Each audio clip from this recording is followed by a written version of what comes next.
क्या कहना चाहेंगे सर? लोग तो बोल रहे हैं कि इस बार फिर से रईस शेख को वोट करना है, लेकिन एक तरफ संतोष शेट्टी हैं, एक तरफ रुपेश मात्रे हैं, एक तरफ रईस शेख है, और भी कई सारे चेहरे। मैं समझता हूँ तकरीबन 19 लोगों का फार्म और भी है। तो क्या लगता है आपको कि कौन बनेगा आमदार और कौन सुधारेगा भिवंडी ईस्ट को?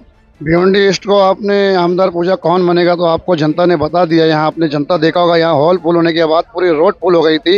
यहाँ अभी से अपक्ष में कोई बिना ताकत के, बिना पक्ष के इतनी ताकत है, तो आप समझ जाओ कि रुपेश दादा के चाहने वाले कितने हैं। सारे धर्म के लोग थे, हिंदू मुस्लिम, यहाँ पे जितने जाति और धर्म के थे, और विकास के नाम पे यहाँ पे सिर्फ दिखावा हुआ है। विकास पुरुष हमारे रुपेश दादा मात्रे ही है, और इंशाल्लाह आने वाले वक्त में इनके विकास में काम होगा। तो क्या जो शक्ति प्रदर्शन अभी यहाँ पर हुआ, जितनी पब्लिक यहाँ पर भी आई, लोग बोलते हैं कि उतनी पब्लिक तो रईस शेख ने फॉर्म जब फिल करने के लिए आ रहे थे तो भी थी, तो मतलब बराबर की टक्कर लग रही है। तो क्या लगता है आपको इसको देखकर? तो आप देखो ना, उधर पे महाविकास आघाड़ी का उन्होंने माहौल बना के कांग्रेस, राष्ट्रवादी, समाजवादी सारे पक्ष है, उनको मिला जुला के उतनी पब्लिक थी। यहाँ बिना पार्टी के, यहाँ खाली रुपेश मात्रे साहब की पब्लिक थी, तो आप जोड़ लो कितनी पब्लिक ज़्यादा थी। इधर पब्लिक आप ही बता सकते हैं, आपने क्या किया है। तो विकास के बारे में आपका क्या कहना है सर? रुपेश दादा का अगर 10 साल ले और रईस शेख का 5 साल ले, क्या लगता है आपको किसके कार्यकाल में ज्यादा काम हुआ है? रुपेश मात्रे साहब के ही कार्यकाल में हुआ है। रुपेश मात्रे साहब सोशल मीडिया का इधर वापर नहीं किए थे, यहाँ पे सोशल मीडिया का ज़्यादा वापर हुआ है रईस शेख के टाइम पे। और दादा ने जो प्रोटोकॉल होता है, नगर सेवक को निधि देने का काम किया, वहाँ जाके उन्होंने नारियल भी नहीं फोड़ा, उन्होंने वो सब काम किया। यहाँ सोशल मीडिया पे रईस शेख का विकास है, दादा का ही विकास हुआ इधर पे। देखो, मात्रे साहब आना चाहिए। अभी आपने तो क्राउड देखा रहेगा, उनके पीछे कितने लोग दीवाने हैं। वो 10 साल से एमएलए है, और पिछली सीट उनकी कुछ 800-900 वोटों से गई थी। तो ये साल भी ये जो विधानसभा है आने वाली, उनको ही भिवंडी के जो मतदाता है वो भारी मतों से जिताएंगे। ऊपर से वो भूमिपुत्र है, यहाँ यही के रहने वाले, और जो बाकी के लोग हैं तो आपको मालूम है कहाँ पे रहते हैं। पब्लिक क्या चाहती है सर, कोई यहाँ का रहने वाला हो या ना हो, पब्लिक क्या चाहती है कि हमको विकास मिलना चाहिए, हमको काम होना चाहिए। काम होता है तो पब्लिक वोट करती है। इसके बारे में क्या कहेंगे आप? 10 साल आपने देखा रहेगा ना, काम तो किया है ना।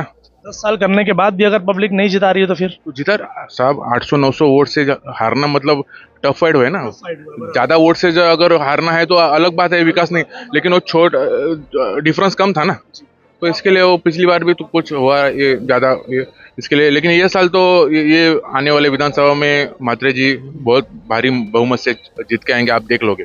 कंपटीशन के हिसाब से क्या लगता है इस बार भिवंडी ईस्ट में और क्या क्या काम होंगे अगर रुपेश दादा आते हैं तो? बहुत सारे काम है, वो आपको उनके जो ये रहता है ब्रोशर रहता है, वो ब्रोशर मैनिफेस्टो में बता देंगे क्या क्या काम करने वाले हो। उन्होंने बहुत काम किया। अभी देखो, ब्रिज है, बाकी सारा है, मतलब भिवंडी के लिए पानी है। ब्रिज की अगर बात करेंगे तो पब्लिक ब्रिज के बारे में उल्टा ही बोलती है, क्योंकि ब्रिज के ऊपर फैसिलिटी नाम की कोई चीज़ नहीं है। आए दिन एक्सीडेंट होता है, वहाँ पर कैमरे नहीं है, वहाँ पर आरटीओ ऑफिसर नहीं है। ये बहुत सारी चीज़ें हैं जो कमी है। ब्रिज कभी बना? ये 5 साल में बना। तो जो ब्रिज का विड्थ है, वो जो अभी सिटिंग एमएलए उन्होंने बढ़ाना चाहिए था ना, वो क्यों चुप बैठे? उनको बोलना चाहिए था कि ब्रिज का विड्थ बनाओ। एक ही गाड़ी जा रहा है, एक गाड़ी अटक गया तो पीछे फुल ट्रैफिक होता है। तो उनको समझ नहीं आता कि मतलब 5 साल किया क्या उन्होंने?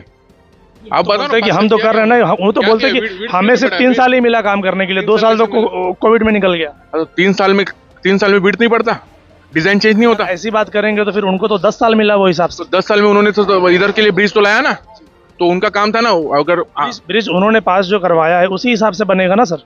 देखो, पास किया ब्रिज बराबर, लेकिन डिजाइन तो चेंज कर सकते थे ना। अभी ये जो सिटिंग एमएलए, उनको मालूम था कि अब ब्रिज का विड्थ कम है तो बड़ा के ले सकते थे। उनको किसने रोका था? क्या किसने विरोध किया? रोक तो होता है, इसीलिए तो नहीं बनता ना, क्योंकि बड़ा ब्रिज के लिए रोड वाइडनिंग की जरूरत है। रोड वाइडनिंग होती नहीं है भिवंडी शहर में। तो हो जाएगी। अभी साहब जब एमएलए बनेंगे तो आप देखोगे विकास। Thank you. अस्सलाम वालेकुम, जय हिंद, जय महाराष्ट्र। देखो, अभी ऐसा है ना कि आज के प्रोग्राम के बाद हम लोग को तो ऐसा समझ में आ रहा है कि दादा वन साइड जो है जीत के आएंगे आने वाली 23 तारीख को। क्योंकि यहाँ पे आने के बाद हम लोग का हौसला और बढ़ गया। हम लोग को तो पहले भी हौसला था कि दादा को हमको जिता के लाना है, मेहनत करना है सबको।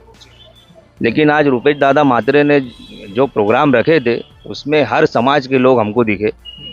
तेलुगु समाज के लोग, अपने मुस्लिम समाज के लोग, जितने भी हिंदू मुस्लिम, हर कोई था इसमें। और बहुत इतनी भीड़ थी, इतनी पब्लिक थी कि रोड भी जाम हो गया था पूरा, और पूरा का पूरा ग्राउंड भरा हुआ था। तो जो लोगों का जो समर्थन आज हम लोग ने देखा, और जो कि बिना पैसे की बुलाई हुई भीड़ थी, मोहब्बत में सब लोग जमा हुए थे। तो तो ये देख के हम लोग का और मनोबल बढ़ गया है और इंशाअल्लाह ताला हमको पूरी उम्मीद है कि आने वाले 23 तारीख को दादा जो है भारी मतों से जीत के आएंगे। आपको नहीं लगता कि भिवंडी ईस्ट में जो है तो वोट जो है ज़्यादातर बढ़ जाते हैं, क्योंकि एक एरिया अगर आप देखेंगे तो वो रईस शेख का, एक एरिया अगर आप देखेंगे तो संतोष शेट्टी का, फिर एक एरिया देखेंगे तो रुपेश मात्रे का, जितने के लिए हमको 55-60% वोट चाहिए होता है पूरे भिवंडी ईस्ट का। किसी एक पर्टिकुलर एरिया का वोट पूरा मिलने से तो आदमी जीतेगा नहीं, तो वो कैसे होगा फिर? हाँ, तो उसके लिए मैं बोलना चाहता हूँ, आज जो स्टेज पे जो हमने समर्थन देखे दादा को, हर पार्टी के पद अधिकारी खुल के आए थे आज, मतलब दूसरी पार्टियों के भी? दूसरी पार्टियों के। दादा अपक्ष होने की वजह से उद्धव गढ़ के तो थे ही, कांग्रेस के सुरेश टावरे साहब माजी खासदार साहब, वो भी आगे खुल के समर्थन दिए, फिर राष्ट्रवादी के भी थे, हर पार्टी के लोग, यहाँ तक के जो शिंदे गढ़ में है वो लोग भी आगे दादा को समर्थन दिए खुल के एकदम। इस वजह से लगता है कि इस बार रुपेश मात्रे साहब निकल और आम जनता भी पूरी मौजूद थी। मतलब ज़्यादा पब्लिक है इसके लिए निकल जाएंगे कि ज़्यादा काम होता है इसके लिए निकल जाएंगे? पब्लिक भी ज़्यादा थी और पब्लिक इसके लिए ज़्यादा थी कि दादा उतना काम करते हैं लोगों का। अभी जैसे स्पीच में वहाँ पे एक राष्ट्रवादी पार्टी की महिला अध्यक्ष भी आए थे, उनका भी बोलना था कि एक कोई बड़ा काम था तो उन्होंने भी दादा को खाली एक फ़ोन किए थे तो उनका काम हो गया था, इसके लिए बोले मैं आज इधर पे आई हूँ। तो ऐसा जितनी भीड़ भी है ना, मतलब आम इंसान भी अगर उनका नंबर लेके अगर उनको फ़ोन करके ट्राई करे ना तो दादा एनी टाइम फ़ोन उठाते और जो भी मामला है उनका सुनते हैं, उनका हल करते। तो लोग मोहब्बत में जमा हुए, इतनी भीड़ आई और समर्थन देखते हुए, कई पार्टियों का समर्थन देखते हुए हमको ऐसा हौसला बढ़ा और हमको ऐसा समझ में आया कि आने वाले इलेक्शन 23 तारीख को जो गिनती होगी उसमें दादा इंशाअल्लाह ताला भारी मतों से जीत के आएंगे। जाफर भाई, आप क्या कहना चाहते हैं? आप भी यहाँ पर मौजूद थे और आपने देखा भी जो भी चीज़ें, क्या लगता है आपको? इंशाल्लाह ज़रूर जीतेंगे। कैसे? अब रणनीति चल रही है वो हिसाब से, और पब्लिक अगर बहुत है, जितनी पब्लिक अंदर थी उसकी दुगना पब्लिक जो ना बाहर थी। पार्किंग की जगह नहीं, मतलब जो हिसाब से था यहाँ पर तो पार्किंग की भी उतनी जगह नहीं थी और पब्लिक दुगना थी वहाँ पर। पिछली बार की तरह लोग रिक्वेस्ट कर रहे थे कि जो हिसाब से आप बैठ जाओ, बाद में पर्दा उठाना पड़ा, काफ़ी लोग खड़े थे। तो पिछली बार की तरह लोग क्या बोल रहे हैं कि पिछली बार संतोष शेट्टी चूंकि एक पार्टी से दूसरी पार्टी में गए और तकरीबन 31-32 हज़ार वोट उन्होंने बांटा, इस वजह से रुपेश मात्रे साहब हारे। आपका क्या कहना है इसके ऊपर? वो भी एक रीज़न था और अब की बार दूसरा, मतलब टिकट तो मिली नहीं है।